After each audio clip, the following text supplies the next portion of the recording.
And it's time for Bingo is Life. Is Mike okay? Are we still calling it Bingo is Life? Yeah, for now, sure. I'm Jay Zaire, joined by A few more weeks. Few more weeks. joined by the Howdy Shell brothers, Thank left you. and right, Chris and Mike. Thank you. Over here we have Mum Shackle, Hello. otherwise known as Shackles. No, we're not doing that. We're not. I just heard you call yourself that. I call 10 myself seconds. Shackles because I was I was a mess. I was She a was hot a mess. mess. She was Sans mum. I was Sans The mom. one, the only Christian parrot Oh, thank you. in the house. Again. I think we should need Mum Shackles needs sort of like a rap name, like the Mum Shack. DJ Shackles. It's DJ fine. Shackles? That's But fantastic. if you saw Okay. me trying to DJ the night that Mike was not in for bingo, it should have been DJ Disaster. Hippopotamus. Rhinoceros. Nice.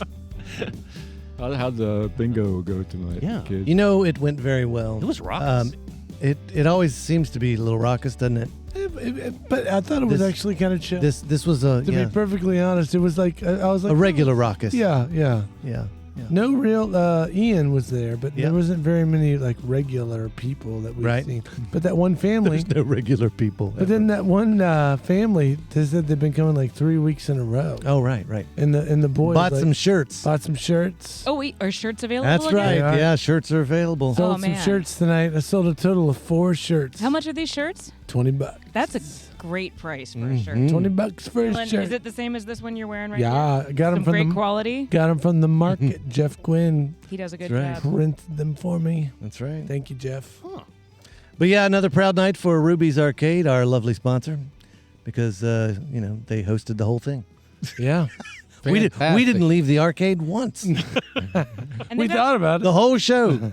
We stayed in there the whole time. they've got some new cocktails on their menu as well that Christian noticed today. And Yes. he got the Ruby's Old Fashioned. Yes. It's What? very pretty. Emerson made it lovingly and very well. Is it just an old fashioned made at Ruby's? Is that? Yeah, but Emerson put a little twist. It's so she There was a literal she, twist in there. Coated the rim with a little orange. Yep. Did a little muddling. There was Yep. muddling that Oh, happened. excellent. Put a little ketamine in it. Yeah, there was like a. What'd you say? Ketamine. This product is not endorsed by Ruby's Arcade. Just on the edge. nor Just Bingo's on the Life. rim. Just on the rim. Yeah, you've heard of a salted rim. This was a Keta rim. It's anyway, but no, the Ruby's Arcade does not use ketamine in their products. But yeah, it's very good. It's Okay, very good. Yeah, Excellent. it's I'm lovely. glad to hear they're classing this place up with drinks Oh like man, Oh, yeah. it's lovely. that Yeah. one. Yeah. And we just went over and checked out the Ruby's Lounge. Yep. And they redid the floor, Yep. repainted That's right. it, They did and like built a DJ Built a booth, a cave, a DJ pit. pit. Oh Yeah. wow! Yeah. So they're ready for the kids. Oh, to the come throwdown is going to be so back. Yeah. thrown. We wondered where you guys disappeared to. Yeah. We were like trying to get started, and no, we weren't. We had to were- do business with a sponsor. It's okay. That's I was going through the lost and found. Oh, good. so we were all Looking for rings. looking for rings, but finding 4 vapes. No. So if you're missing your vape, it might be here.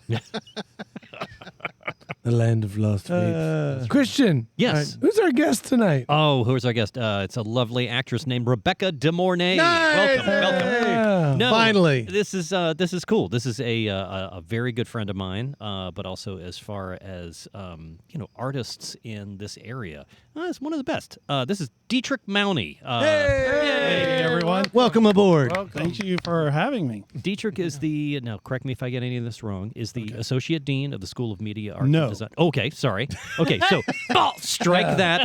Okay. Strike that. That's right. Okay, please tell me. So your role at JMU is? Yes. I am a professor in the School of Media Arts and Design. I'm going back in history. That's what I was doing. That's right.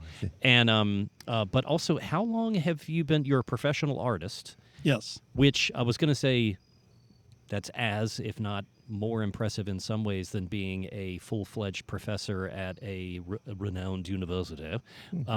You've been a professional artist for how long now?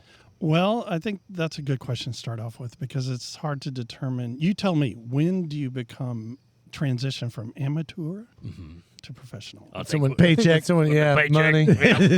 You're professional now. Paying you for it. I think once you get the piece of paper or something like that, or maybe sell a couple of pieces.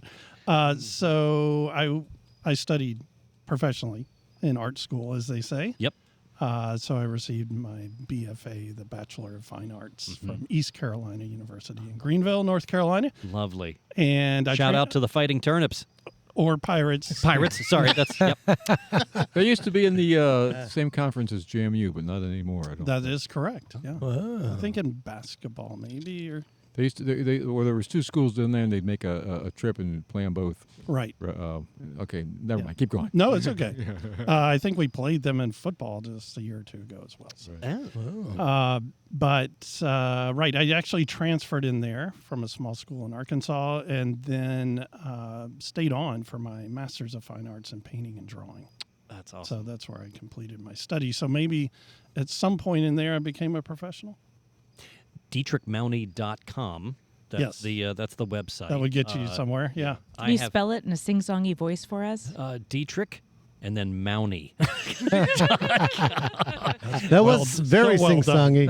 It's Diet Rich, DIETRICHMAUNE.com. Nice. There we go. Whoa. Can I have that cut? Just I love a diet rich and Mounting. There we go. You got it.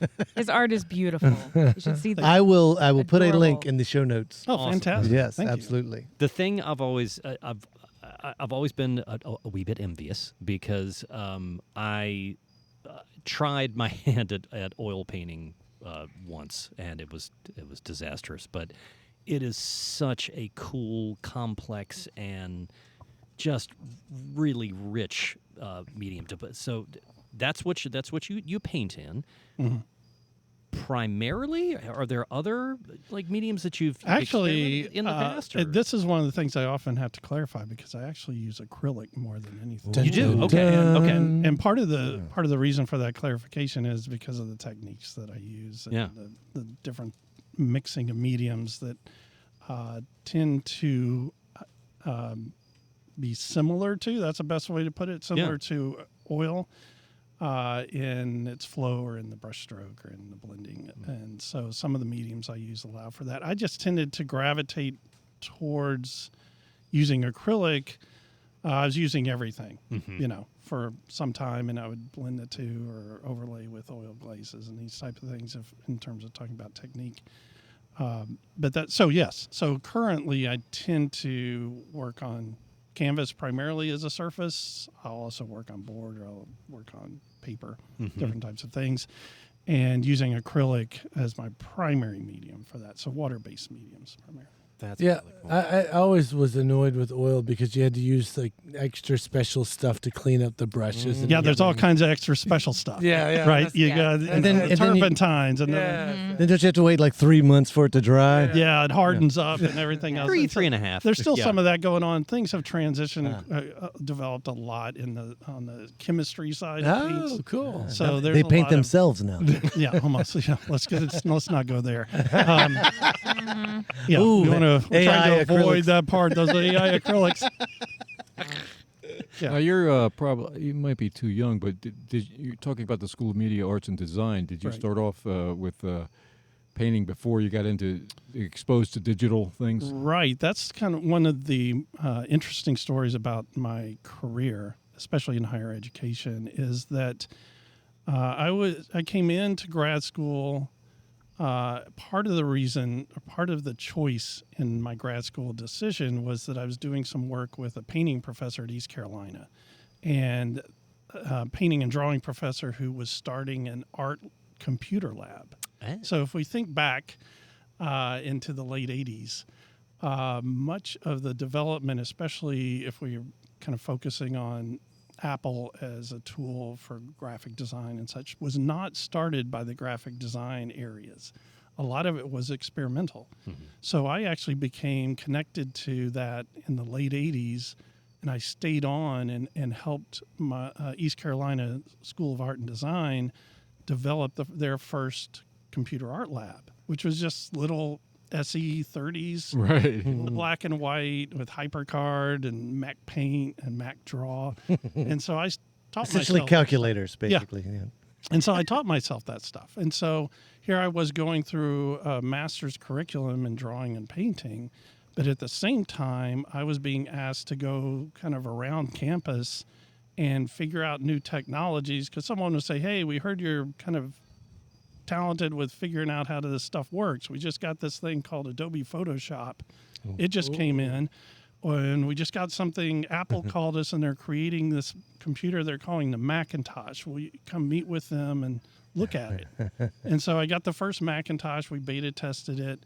We loaded in some of the first software like Swivel 3D and Macromine Director and these different sort of Now, applications. this is before it was released?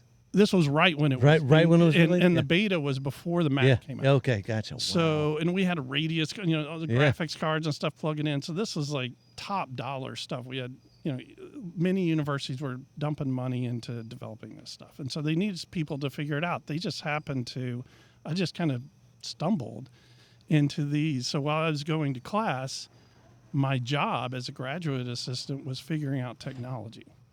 And so I spent really 3.5 years teaching myself that stuff and figuring out how to use it. And so to get to the answer to your question, by the time I completed my MFA and I was applying for university positions as well as some in the corporate world, all the callbacks were for my media work.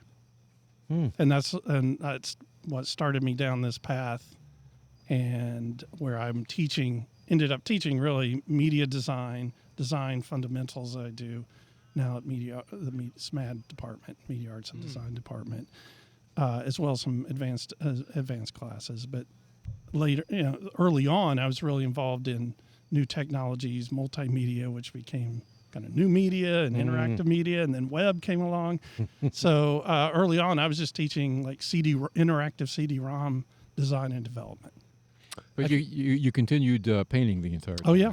Because a lot of people follow similar paths to you and then give up the painting side. So that's really good. So I had a dual track going on, Right. So I would have teach my courses. I would work with a client, museum or product-based client, and do work on there. And then I would head home and go to my studio and paint. So it was a little bit of everything happening. So I remember taking a computer class, and this is in the mid '90s in high school, and the teacher had no idea what to do with us, and so he was like, so they gave us these sheets that were like 000 space bar 000, and you would keep doing this until you would print out a picture. There was a Right. picture. Oh, yeah. That was like art. They were like, this is it. This is your AS. art on Yeah, a I can't remember which grade I was in. I was in a junior maybe, and we had Apple IIe's with the big 8-inch, big floppy disk, 2 double drive, and I'm sure we spent 6 weeks programming our name Yeah. to print out on a dot matrix, printer. That's awesome. Your focus is wildlife or birds? Yeah, well, I use a lot of animals in my paintings and in my work. And I use those. I always like to start by saying I use those much like an artist uses the human figure, right? Which is kind of a way of saying that, you're not. It's not that often that an artist is. That's the first question. Oh, you paint the figure? Why are you doing that? Right. And so for me, when I started that in grad school, and I did a whole study, kind of written portion of my graduate work on the history of the dog in art. Whoa. And so I was approaching domestic. Jay, have you not seen his painting of the dogs? No. His dog paintings are the best. Well, I will see them tonight. Yeah. There you go. They're lovely. I have 2 Mounties in my home, and he's painted to my dog Franklin, and then Cleo and Kevin. But it's not just paintings. I'm interrupting you, but it's I not interrupted just first. Yeah, paintings sorry. of dogs. I'm a huge dog nut. They're superior beings in my opinion, and they are Truth. They're wonderful, wonderful captures of the animal's spirit. It's incredible, and it's every time I walk by these pieces, I'm just Yeah, Yeah, he has one that's like a golden lab, and it looks like it's smiling. That dog is so happy. It's a very beautiful and heartwarming piece. Thank you. Yeah. How far- Anyway, sorry. How No, far, so h- ju- how far back was the first depiction of dogs in history? Oh, you're going to drag me back in time, but I mean, you can go back to prehistoric in Egypt and domesticated, Right. figures of domesticated dogs. That was part of your research. Yes, it was more contemporary than that. Okay. I mean, so when I started looking at I was looking at the whole composition, and what drew me in was, why sometimes the dog was used to just as a companion. Every once in a while, it might just be a portrait, if you will. But I was more interested in the more complex aspect of where this dog sits within a larger composition of being with other people, being out, in the road. Here's this, kind of composition of a pub or whatever. And I was always looking at these smaller aspects of it, one of which would be what the animals are part of this scene. And so kind of thinking about them as part of the story is what drew me into how can I take not only the dog, which was probably the heaviest used kind of animal image that I lean on, but it kind of has moved into others, and kind of build the story around them as the figure, them as the main main component of the composition, and how do they relate to our life and our world, our environment. So that's kind of where the storytelling part comes into play, and when I create a composition on the canvas. Did you study the dogs playing cards?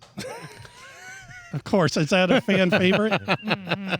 Yeah. Chris, It really is. Chris, Dietrich painted that. Oh, Okay, you should have known that before. And they were playing Uno. is that true? No. No. You. Are you creating these scenes from your mind? I mean, you're not starting with a specific, like a photographic image of a scene. You're creating. Right. You're taking components from different All kinds of ideas and places. putting Yeah. it together, and Yeah, so there's the structural part of the composition, then there's the kind of the process of developing the story. So I usually start, when I think about it, when I work on a composition, a painting, it's very similar if I'm thinking about writing a short story or playing a song or, thinking about the flow of a narrative in a song, let's say. So I might walk around with these images through observation, a lot of photography because it's hard to bring a cow into the studio, let's say. So I might walk the fields around here just to look at cows and photograph and get close to them. And as I'm gathering that, I'm building usually a pretty complex story, usually threaded to my life, might be threaded to an experience, might be threaded to friends or family, something I've seen, witnessed, or, so much of it is saturation now from just media, as you know. And then as I sketch that I really sketch this in my mind first and start to peel away the complexity of the story to get to a very focused visual narrative that when I'm ready to put it on the canvas. So usually the story in my mind is much more complex, and it may be something I read or saw. Some of the things, and you may have witnessed or seen these sorts of things where these are, one example people often respond to are these strange animal relationships, interspecies, different species relationships. Yeah. You've seen this stuff like that, where suddenly, Cats and dogs. Yeah, cats and dogs living together. or a blind donkey leading a camel, whatever it is. And so some of that stuff, Is it rhinoceroses that like birds live on the back of? Or? Yeah. There's symbiotic relationships with cows and birds and how they, And so, that so that's all interesting stuff. And so I can take something that on the surface might feel, I tend to spin that into a much more complicated and sophisticated thing than it probably is. But that's kind of the magic of it. You get to do that, right? You get to turn something that every day into maybe something more interesting and complex. Your paintings definitely have a magical feel to them. There's the texture and the layers and the color that just kind of comes through. It's definitely like an idealized and beautiful world that you share with us. So, yeah. What's the inspiration when you give a painting a title? If you're like looking, like let's, you know what I mean? Like, That's a cool question. Yeah. well, I don't know. I'm just curious. I'm not looking at the titles. I'm just curious. Like, because you're saying you got a story. Do you add that into the title, or is it? Yeah, I have. I've narrowed or simplified my titles more recently than I used to. For a while there, I would construct a pretty lengthy title to try to reveal more about the painting than you might see. Sure. I've let that go a little bit more. Now it's because- just dog and cow, number 4. Just dog and cow. number Christian four. stupid dog. Yeah. And and the great thing, the part of the reason is I like, Christian's going to come to this, or you're going, any of you will come to one of these things and bring all your own baggage to it and decide what it might mean. Christian, I think he's talking to you. Your dog baggage. Dog baggage. Yeah. Oh man. Get that dog baggage out of here. Sorry. I bring my dog bags everywhere. It's just But- they're fine. It's just when they get wet, they just Yeah. that dog baggage smell. Those are really some great pictures. Our paintings. That Thanks. We're looking. By the way, we're passing around the. That transcends language. Yeah. I mean, Portfolio. you could show that to somebody anywhere in the. Yeah. So here, I mean, for the viewer, for the Passing for the around the listener, phone, so- looking or at the the listener website. out there. The listener. So this example I'm showing you of Honey the goat sitting on the tractor there, the international tractor. So this came from friends of ours that have a farm, and Honey was a goat that was born and had passed away, right? And they kind of wrapped it up, left it. It was late at night when they did the delivery, and then came out the next morning to go throw it out in the woods and picked it up, and it started moving. Get out. And they were like totally blown away. Yeah. And if that's not interesting enough, Honey lived her Never life. died. Honey lived her life like avoiding the other goats. Oh, Be alone, stay away. And she was stealing that tractor. That's so she would just, Bye. I'm out of here. oh no, that's but goats would, they Yeah. jump up on stuff anyway. But Yeah. this one just kind of was a little different. And, Huh. it's one of those things. Was Honey that's staying sort of away a from the really- other goats, or were the other goats staying away from They're mine? like, That thing was That's a dead. zombie goat. There's something not right with that goat. Pet cemetery kind of thing going on. When you're painting a picture of Honey, it's not actually. You're not trying to do like a verbatim. Right. Photorealism. He's not going You're not doing photorealism. photorealism of Honey. You're creating it out of all the experiences you've had and, That's and right. what you're The trying to story. communicate in the Yeah. story. Right. And just the mark make. I mean, there's a formal aspect to painting that I try to, meaning color, shape, line, brush mark, right? And so the expressiveness of the brush mark and color interacting with color is just as important to, that painting for me and sometimes for the viewer than it is the pure representation. So I'm looking to, make my own interpretation of what that thing is. It's accurate to an extent to represent that specific creature, be it a certain marker's shape, or in this case, the white patch or whatever it might be on the goat. And so, yes, it's not photorealism. I'm not looking to paint a portrait. I'm not looking to replicate perfectly this animal. It's more about trying to capture it in its mood and its attitude and its personality. where You do we? captured the mood of that cow very nicely.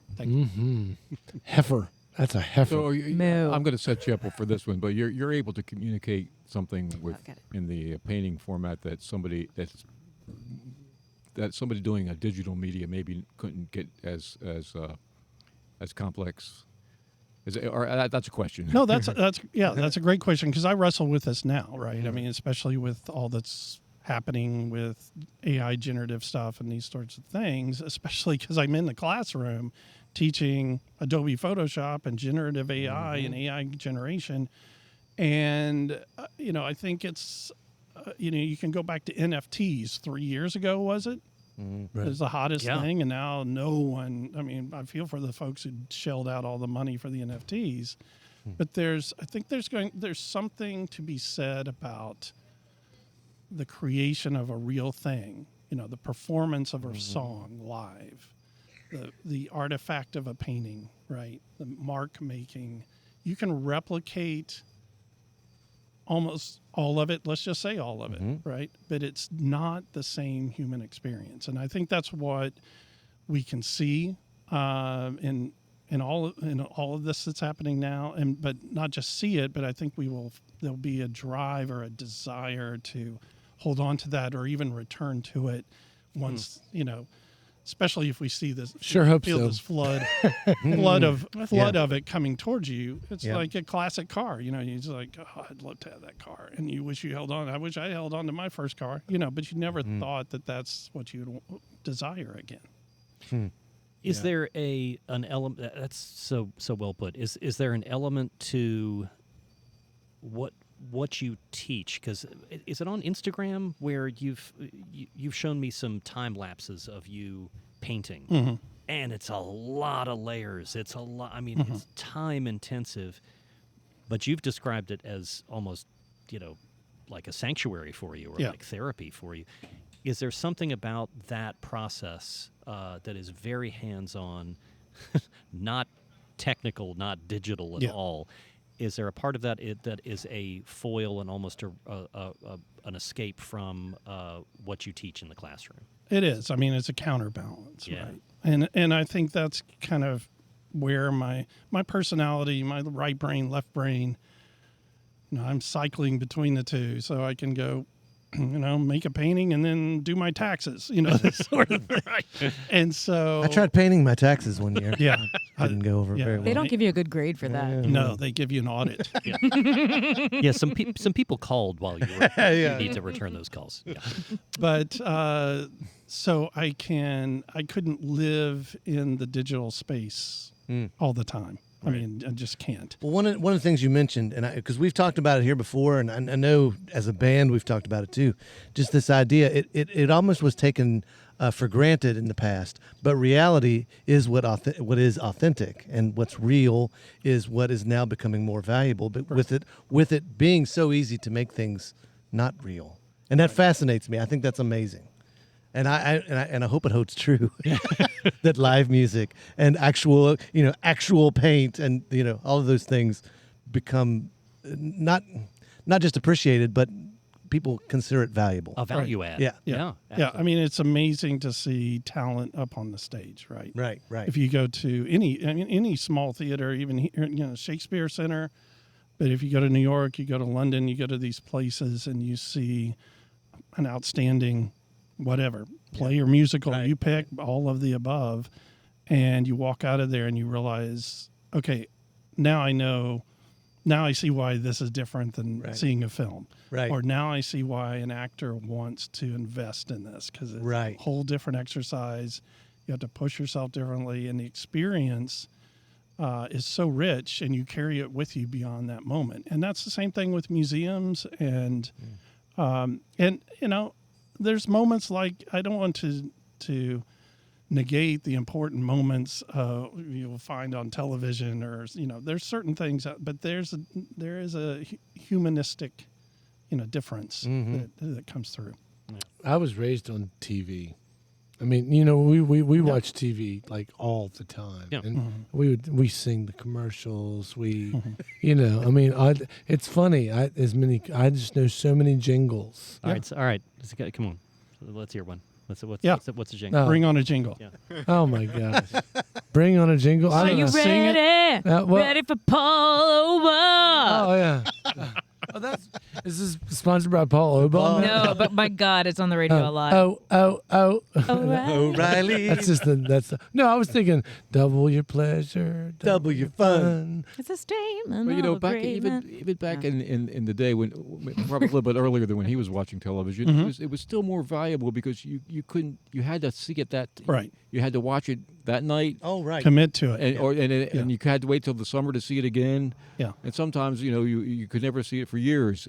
But now that there's so much content out there that it sort of devalues even that. I don't know. That would Well, I think that's an interesting thought that affects a lot of things, because we know the kind of positive and negative of all of it, right? Like you were saying, you could say, oh, I'd come home from school and I'd sit down and watch Gilligan's Island.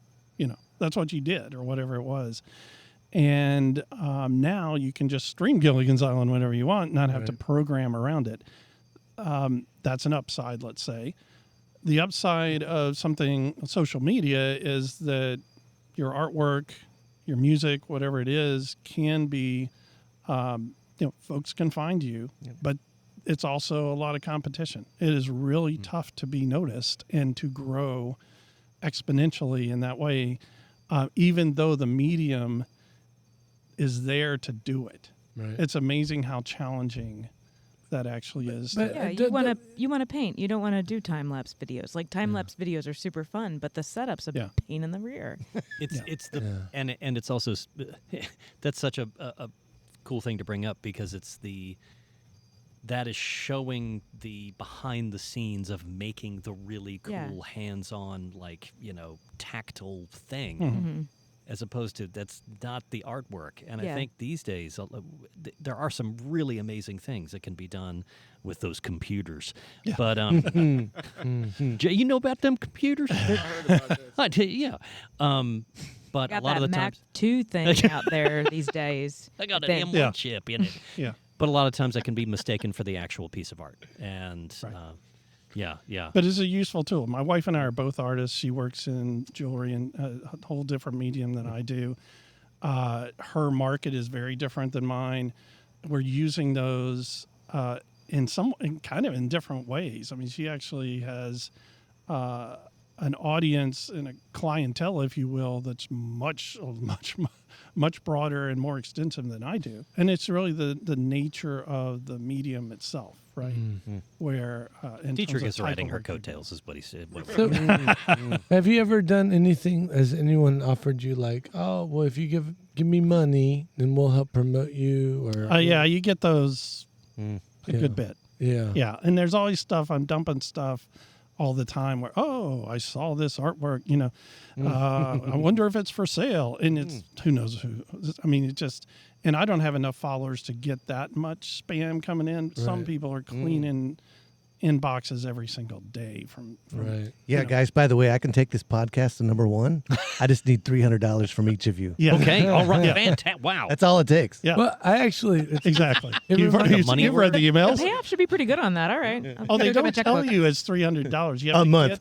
You have to get 2 or 3 layers down. Yeah. Oh, yeah. Then they'll name their price. I was playing music with this guy Andy Friedman, and I was like, Andy, you've gotten amazing reviews, and he had like New Yorker. I mean, he had some incredible reviews, and he was like, costs a lot of money to get those reviews. Oh. And I was like, oh man. I mean, it's just because that's It's just a part of the business. part. at That, that he's, level. he's New York City. Yeah. He was in Brooklyn.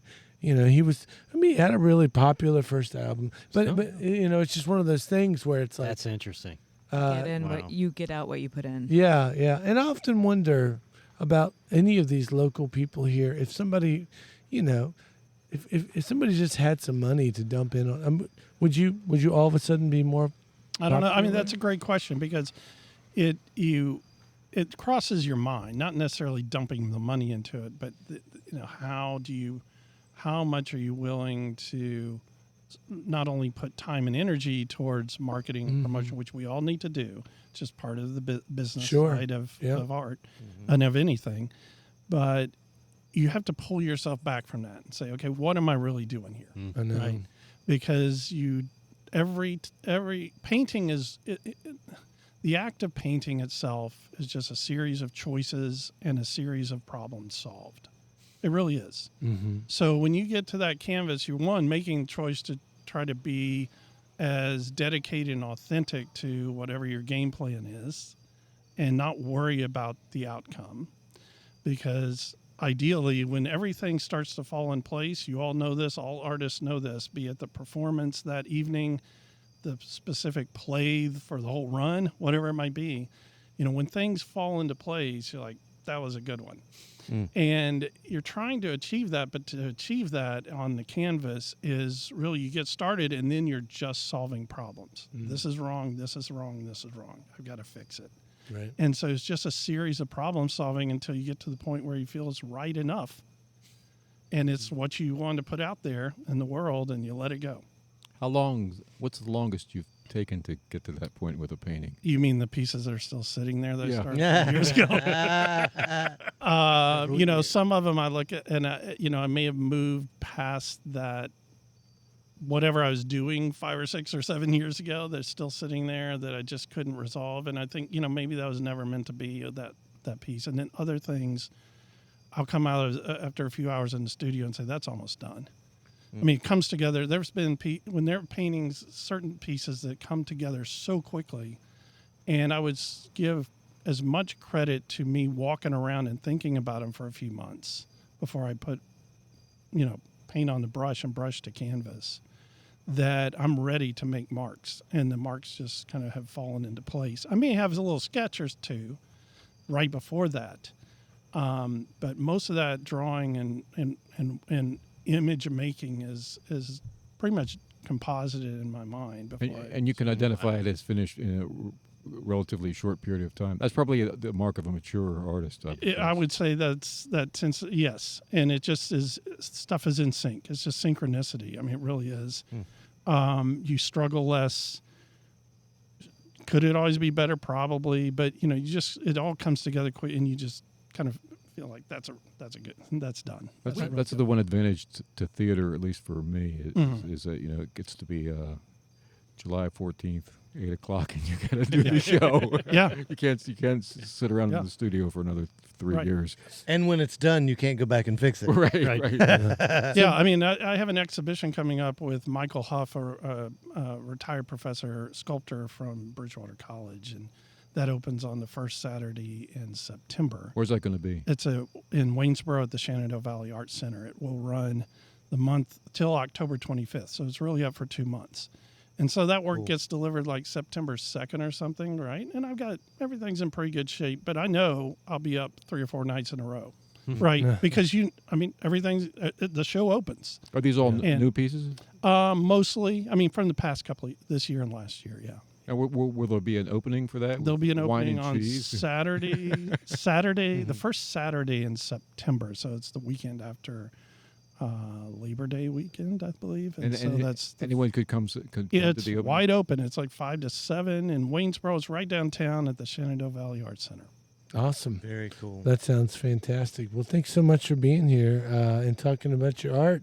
Absolutely. Super You're cool. welcome. Yeah, this is very cool. Oh, and I do have to put in a quick plug. Sure. Not only the website, go to dietrichmaune.com, and also check out some of the events that you have coming up. You're on the Instagram too, correct? All over the Instagram. It's actually more active than the website. Yeah, yeah. I love the Instagram channel. I do have to say, just a quick factoid: Ryan Stiles has Dietrich's work in his house. From Wow. Whose Line Is From It Whose Anyway? Line? Yeah. Who's just one of the other notable names that have Comedian your, extraordinaire. yes. Ryan Stiles. Yeah, has Dietrich's work in his house. Yeah, it's 2 large paintings actually Yeah. in his house. Wow. up in Yeah. Washington State. It's really cool. Yeah, it's oh man, this is so fun talking to you, man. This is Thanks, so man. neat. Oh, Absolutely. well, that's awesome. I did some art. I remember the first time someone I did some art. someone bought a painting of mine. I was like floored. I had it as a little grill, and this couple was like, "I want that." I love your art. 70, You I do said, really good. I That's said great. $75. Yeah, there you go. No one is ever going You're to off and see running. things the way that you see them. That's Even- for sure. This is something that I've been trying to remind myself that, okay, I may want something to be photorealistic and I may see it in my head in that manner, but I'm not going to achieve that. It's just facts. When it translates and comes out of me, it's going to be completely mumsified or whatever. And See what you did there. yeah, I like and Not shackled. not shackled. It's unshackled. Unshackled. but no The one art. else is privy to the way I see it in my head. So even if I'm like, you know what, that's not the way I wanted it to go. Sometimes that might actually be just fine for someone else. So yes, it's also good to keep paintings and keep working on them and not just be like, this is done. Here you go. But sometimes it's okay to let it go too, and because someone else is going to be able to appreciate that in a way that you might not. Right. I mean, there's plenty of examples of work that I was kind of lukewarm about, and then I'll take it in and show my family, and I love that. And I was like, really? Are you sure this is okay? What do you think about this area? Or and vice versa. I mean, I've had my wife say, "Are you sure you want to put that piece in the show?" You can listen to her. I didn't, and then that piece sold immediately. So props to her for being honest, right, about it, and for me saying, you know what, I'm going to put it out there anyway. Because I think it's for whatever reason. People have different tastes. Yeah, you never People know. connect with different parts of your artwork as well. What might Right. be just totally garish and awful to you might be the exact part they love. Yeah. Do you talk to her about her jewelry? Oh yeah. We consult. You sure you want to put that out there? She'll ask her. Another we earring? bounce ideas off of each other. That's a really interesting one as to how much to rely on your spouse, because frequently they know you better than anyone, but they're not always right. Right. Yeah. So Right. It's like Well, I think it's My wife is always right. Sorry. I would beg to differ. No, but I think you're right. I mean, it's a great to have a combination of viewpoints. I mean, the great thing about her is that she knows how I work. She has a pretty good understanding of what I'm trying to achieve. I kind of do as well about her work, but it's that's not. You're right. It's not always the best. The best advice if you're really stuck on something. I mean, there's other people I'll turn to as well to get. It's a theme we've talked about, and this is really interesting. It keeps coming up, and for a reason. And you put it really well. Part of a mature artist is struggling with that line of, is something done? Can I just let this go and have this be finished? And thank goodness I talked with Mike Howdyshell a year ago, or to maybe more. So when I didn't write songs for 15 years. So well, I beat the out of it. I mean, Happy New Year. That's another avenue. Right? Yeah, just Yeah, wail force on it it. out of Wailed on someone. Yeah, and I Damn know it! you. Right. I know you do like that when Audrey does that, but it's that point of, I threw away probably 100 songs. True, they were probably mostly crap, but it's like, get to the point where you could agonize over something forever and never finish it, and then eventually toss it in the bin, or you could prematurely put something out there that isn't finished, but just saying, I just need to get it out there. There's that line, and determining that line is tough. But I've always been of the mind that nothing ever has to truly be finished. right. You're very much that way. Yeah. I've written songs that Right. I'll go back 20 years later and be like, I don't like that line anymore. I mean, we and can change it up. That's exactly right. I mean, you can apply it to theater, movies, any filming, music, art. Right? You can always come back and you go through that verse. You can go through that and think, Definitely could do this film, differently. Could do that differently on stage. Paint a different dog. Right? Or just whatever, different brush mark. Right? Yeah. A different tone to that to that voice in the song, and so and so those are some of the differences between, say, music, theater, and once that painting's done, I'm not touching it again, really. Right. It's going off. Right. And so you can perform that song differently than the recording. You can make the next night at the theater, at your performance on stage, a little different. I can tweak this, I can emphasize this. And so as artists, we're always doing that. We realize we could be, and it may not be better, it may just be different, or just trying something. So you're saying Ryan Stiles should not be worried about you coming into his house and lightening up the painting or changing it in any way? Well, he can He can always call. Yeah, okay. That is hard. That is very Hey, can you make this difficult. dog face the other way now? I'm tired of looking at it this way. It's nice to give stuff away just so that you can not work on it anymore and not worry about it anymore. Yeah, I'm not going to take it with me. Yeah, but sometimes when you're in the same room as it, it's like, oh, look at it, look at that. Do you guys see the spot? Hate this spot. All right, so we're gonna call it. We're gonna call it a night. Here, thanks so much, Dietrich, for coming down. Thanks for having me. Yeah. Appreciate it. Those pictures were just really otherworldly. If you get a chance to take a look at that. Once again, we're at Ruby's Arcade, our sponsor in scenic downtown Harrisonburg. Really beautiful night tonight, and We're outside. Hey, we're yeah. outside. Outside and, everything. come on down here. 7:30 every Tuesday night for Bingo is Life, live and in person, and you can listen to our podcast anytime you want to on the internets. We'll see you next week, kids. Adios. Good night.